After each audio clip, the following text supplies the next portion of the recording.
Komisi Yudisial menyatakan menggunakan hak inisiatifnya untuk mendalami putusan bebas Pengadilan Negeri Surabaya, Jawa Timur terhadap Gregorius Ronald Tanur.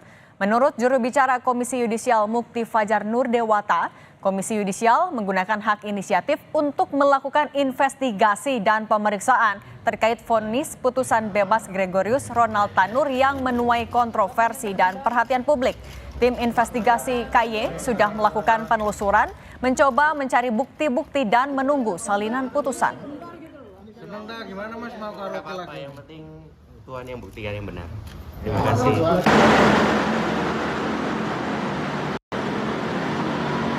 Jika tidak ada pelapor dan kemudian kasus itu menuai kontroversial serta menjadi perhatian publik, maka Komisi Yudisial akan melakukan inisiatif untuk melakukan investigasi dan pemeriksaan terhadap kasus tersebut. Tim investigasi sudah turun dan sudah melakukan penelusuran dan mencoba mencari bukti-bukti ya.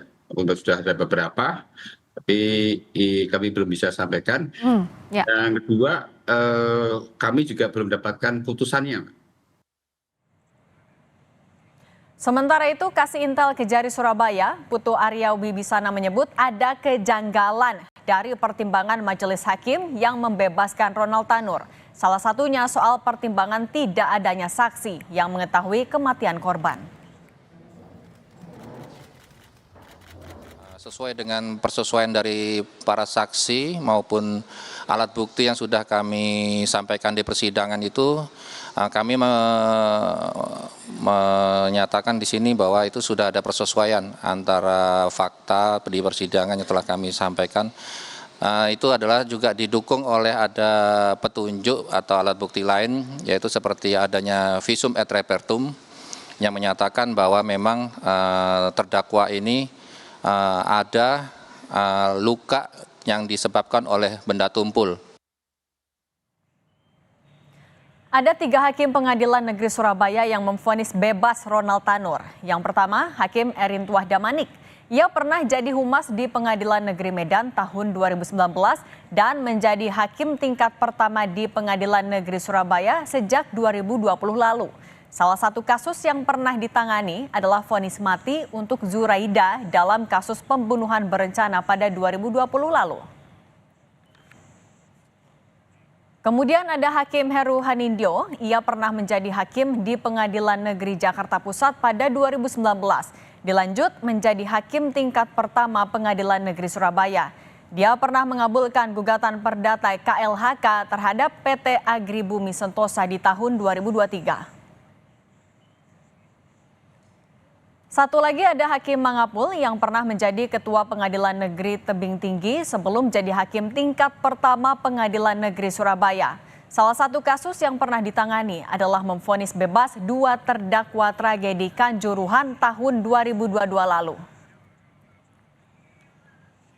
Kita akan bahas upaya hukum kasasi yang diajukan Kejaksaan Agung untuk melawan putusan Hakim PN Surabaya yang membebaskan Ronald Tanur dalam perkara pembunuhan kekasihnya. Sudah bergabung bersama kami ada Harli Siregar, Kapus Penkum Kejaksaan Agung, dan Suparji Ahmad, Guru Besar Hukum Pidana Universitas Al-Azhar Indonesia. Selamat sore Bapak-Bapak, apa kabar?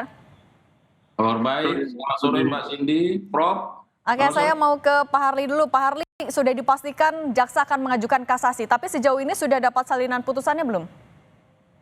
Sampai sekarang kita belum menerima salinan putusan, Mbak, dan kita sudah perintahkan Kejari untuk menyurati pengadilan negeri, tapi masih juga belum kita terima salinan putusannya. Oke, tapi itu wajar nggak sih Pak sebenarnya sudah lewat beberapa hari dan dari kejaksaan masih belum dapat salinan putusan? Ya kita harapkan dalam waktu dekat lah supaya ini juga bisa menjadi atensi dari pengadilan karena ini kan ditunggu masyarakat. Dan memang kita ada waktu 14 hari, tapi kita harapkan bahwa sebelum itu supaya kita bisa melakukan kajian, pencermatan, kemudian menganalisis dan menyusun memori kasasi, ya sebaiknya itu harus sesegera mungkin diserahkan ke kita. Oke, nah itu kan terbatas Pak, hanya 14 hari, artinya sambil menunggu salinan putusan ada yang bisa dilakukan atau memang harus nunggu dulu? Ya tentu sejak sekarang itu jaksa penuntut umum kan sudah mulai menginventarisir lagi membaca berkas perkara, kemudian menginventarisasi fakta-fakta yang terungkap dalam persidangan, dan kemarin itu kan juga didengarkan secara lisan pertimbangan-pertimbangan hakim. Nah itu juga sudah mulai dikaji, Mbak. Nanti kalau misalnya putusannya tinggal mencocokkan, kemudian dalam waktu 14 hari setelah menyatakan kasasi itu kita akan serahkan memori kita. Oke, mempertimbangkan tadi fakta persidangan dan dari Kejari bilang alasan mengajukan kasasi adalah salah satunya tidak mempertimbangkan alat bukti. Kalau dari Kejagung melihatnya, memang fakta persidangannya yang diabaikan oleh hakim yang mana saja, Pak? Ya saya kira itu sudah jelas ya Mbak, karena artinya kan majelis hakim tidak menerapkan hukum sebagaimana mestinya. Artinya dia tidak mempertimbangkan fakta-fakta yang terungkap dalam persidangan. Kami melihat misalnya ada dua hal. Yang pertama, fakta-fakta itu misalnya bahwa antara korban dengan pelaku kan ini punya hubungan, pacaran. Kemudian mereka berdua berada dalam waktu dan tempat dalam ruang yang sama sejak kejadian itu.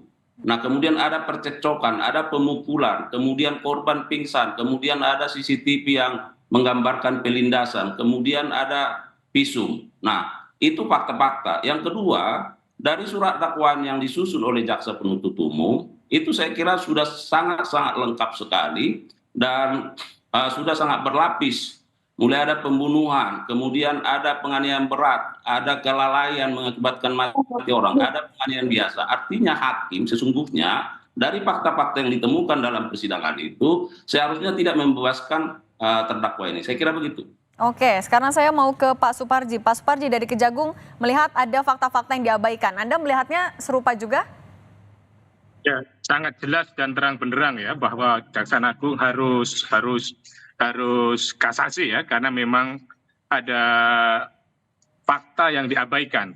Salah satu fakta yang tidak bisa dipungkiri adalah bahwa hilangnya nyawa ya, atau terbunuhnya seseorang, tewasnya yang kemudian diduga bukan karena kematian yang wajar gitu. Jadi kan fakta yang tidak bisa dipungkiri kan gitu. Oleh karenanya itu harus ada yang bisa diminta pertanggungjawaban gitu. Bagaimana kita ingat ya kasus kopi sianida dulu, Mirna dulu ya, bahwa memang kemudian harus ada yang dihukum karena memang kenyataannya ada seseorang yang tewas, maka untuk itu adalah fakta yang tidak bisa dipungkiri. Kalau logikanya ya, logika sehatnya gitu ya, bagaimana kemudian dia meninggal secara wajar, kalau kenyataannya ada pemukulan, ada pingsan dan lain sebagainya. Jadi itu fakta yang tidak bisa dipungkiri. Dan yang kedua saya kira bahwa penilaian tentang fakta yang dilakukan oleh hakim itu tidak didukung dengan alat bukti dan barang bukti. Maka untuk itu mestinya hakim mengkonstruksikan alat bukti dari jaksa itu yang menjadi sumber kebenaran. Tidak kemudian hakim memang boleh ya menilai berpendapat sendiri, tetapi kan pendapat sendiri tadi tidak boleh tanpa alat bukti yang tidak didukung dengan barang bukti. Jadi bagaimana mendasarkan pandangan hakim yang kemudian menyatakan bebas, sementara ada orang yang tewas, ada orang yang meninggal dunia. Kalau hanya mengatakan bahwa telah berusaha menolong, telah berusaha mencegah, itu saya kira bukan sebagai satu konteks yang kemudian membebaskan dari tanggung jawab gitu. Kita harus ingat misalnya alasan penghapus pidana ya, alasan pemaaf dan alasan pembenar ya, itu kan tidak masuk kategori itu menolong itu. Tetapi kemudian bagaimana kenyataan-kenyataan yang jelas tadi itu, menurut saya itu menjadi amunisi yang efektif bagi jaksa untuk melakukan kasasi gitu. Oke, sekarang saya mau balik lagi ke Pak Harli. Pak Harli, KY sedang menggunakan hak inisiatifnya untuk melakukan investigasi. Ini menguatkan keyakinan Kejagungkah kalau memang ada yang tidak beres sebenarnya? Ya kami kira itu merupakan langkah tepat ya. Artinya kalau KY sudah berpandangan akan menggunakan hak inisiatifnya untuk melakukan trace terhadap perkara ini apakah ada kejanggalan, saya kira dari sisi etiknya mungkin Komisi Judisial yang memiliki kewenangan itu. Tapi sekali lagi saya mau sampaikan bahwa Jaksa Penuntut Umum Mbak akan terus fokus terhadap bagaimana memformulasikan memori kasasi ini sebaik mungkin dan sekomprehensif mungkin berdasarkan fakta-fakta ini. Ini yang akan terus kami gali, akan terus kami cermati, dan pada waktunya akan kami serahkan kepada Mahkamah Agung. Oke. Selanjutnya saya mau ke Pak Suparji. Pak Suparji, terkait juga dengan pelaporan, ada kekhawatiran bahwa pelaporan ini akan menimbulkan presiden buruk dalam memutus perkara bagi hakim. Kalau Anda membacanya, seperti apa? Ini kekhawatiran ini beralasan nggak sih sebenarnya, Pak? Ya, saya kira kekhawatiran itu tidak beralasan. Pelaporan dalam konteks pelaporan ke Komisi Yudisial ya, saya kira justru bagian dari untuk mendorong menjadi energi bagi hakim untuk bekerja secara proporsional, bekerja sesuai dengan harkat martabatnya, bekerja secara independen, secara berintegritas. Karena apa? Karena tidak logis gitu ya. Karena ada orang yang meninggal dunia, yang kemudian bukan meninggal yang secara wajar, tapi kemudian ada orang yang harusnya diminta pertanggungjawaban yang telah didukung dengan alat bukti maupun barang bukti kemudian dinyatakan bebas. Bagaimana akal sehat kita bisa menerima? Jelas-jelas itu adalah mencederai rasa keadilan. Maka kalau kemudian konteksnya pelaporan itu akan mengganggu kinerja hakim, justru sudut pandangnya dibalik. Akan semakin mendorong supaya hakim bekerja lebih profesional, bekerja secara berintegritas, bekerja untuk menghadirkan sebuah keadilan. Karena bagaimana kita mendapatkan sebuah keadilan kalau kenyataannya faktanya seperti yang kita saksikan bersama. Saya kira jangan dibalik logikanya, akan mengganggu kinerja hakim ke depan, tapi justru akan mendorong kinerja hakim yang lebih baik dan lebih profesional, Mbak. Gitu. Oke, nah tapi balik lagi soal penggunaan hak inisiatif KY. Kita tahu memang kewenangan KY itu melihat ada tidaknya pelanggaran kode etik. Tapi dengan digunakan hak inisiatif, apakah nantinya akan berdampak pada putusan yang sudah dikeluarkan oleh PN Surabaya ini? Ya, saya kira konteksnya tidak dalam konteks merubah putusan, tetapi akan melakukan pengawasan terhadap kinerja hakim. Yang dapat merubah putusan adalah kaitannya dengan bagaimana nanti kasasi yang diajukan oleh jaksa penuntut umum itu, maka nanti akan berpengaruh terhadap putusan. Maka harapannya memang kalau ya kaitkan secara langsung tentunya tidak, tapi kaitannya secara tidak langsung, kalau seandainya ada penemuan dari KY kaitannya dengan kinerja hakim yang menyidangkan perkara tersebut, tentunya itu juga akan menjadi pertimbangan dalam konteksnya hakim kasasi ke depan. Tetapi yang lebih fokus adalah, saya setuju Pak Kapus Penkum tadi itu, untuk fokus bagaimana jaksa menyusun memori kasasi yang sebaik-baiknya dalam rangka menghadirkan sebuah keadilan, baik korban maupun keluarga korban, dan tentunya juga menghadirkan rasa keadilan sesuai dengan rasa keadilan masyarakat. Karena pada umumnya, mohon maaf bahwa bahwa masyarakat sangat tercederai dengan putusan hakim kemarin itu. Ya. Oke, tapi Pak Suparji, apabila nanti dari investigasi KY memang terbukti ada pelanggaran, sanksi terberat yang bisa dijatuhkan itu apa, Pak? Ya, bisa saja sanksi nanti kan memang inilah dilema ya KY ya.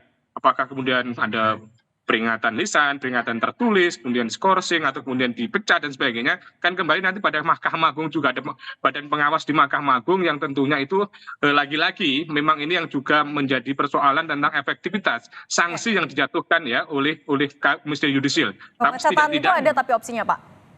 Tentunya ada, saya kira bukan sesuatu yang kemudian tidak mungkin, karena saya kira juga ada beberapa hakim yang kemudian dipecat ya kaitannya memang seandainya ya misalnya ada unsur kolusi atau kemudian kaitannya penyimpangan penanganan perkara dan sebagainya, kalau memang itu mengganggu kinerja yang baik ya dan mengganggu integritas hakim secara keseluruhan, saya kira sanksi itu dimungkinkan saja. Tapi lagi-lagi tentunya kita menggunakan praduga tidak bersalah, bagaimana KY bekerja dengan baik, bagaimana kejaksaan juga bekerja dengan baik untuk mengajukan kasasi. Meskipun demikian tetap harus kita hormati putusan, namun demikian upaya mencari keadilan juga tidak boleh berhenti. Oke, terakhir saya mau ke Pak Harli penegasan lagi, artinya menuju menyampaikan memori kasasi itu, nantinya amunisi yang sudah disiapkan oleh Kejagung apa saja, Pak? Nah, jadi perlu saya tegaskan, Mbak, bahwa di Kejaksaan Negeri sekarang itu ya melalui Kajari itu sudah mempersiapkan, karena jaksa ini kan adalah satu kan dan tak terpisahkan. Jadi kita secara maraton terus melakukan kajian juga, mempelajari kembali terhadap surat dakwaan kita, kemudian kita kaitkan dengan barang bukti yang ada dan alat bukti sesuai pasal 184, mana-mana yang sesuai dengan unsur pidananya dengan barang bukti dan alat bukti yang ada. Nah, ini sekarang sedang dicontreng ini nih, Mbak, ya persesuaian ini lalu dilihat kepada fakta-fakta persidangan. Nah, inilah yang akan kita formulasi kembali sebagaimana diatur dalam 253 KUHP itu terkait soal alasan-alasan mengajukan kasasi, dan nanti pada waktunya akan kita susun memori kasasi itu sebaik mungkin. Oke, baik. Kita tunggu nanti prosesnya. Terima kasih Pak Harli Siregar, Kapus Penkum Kejagung. Ada juga Pak Suparji Ahmad, Guru Besar Hukum Pidana Universitas Al Azhar Indonesia. Terima kasih, sehat selalu.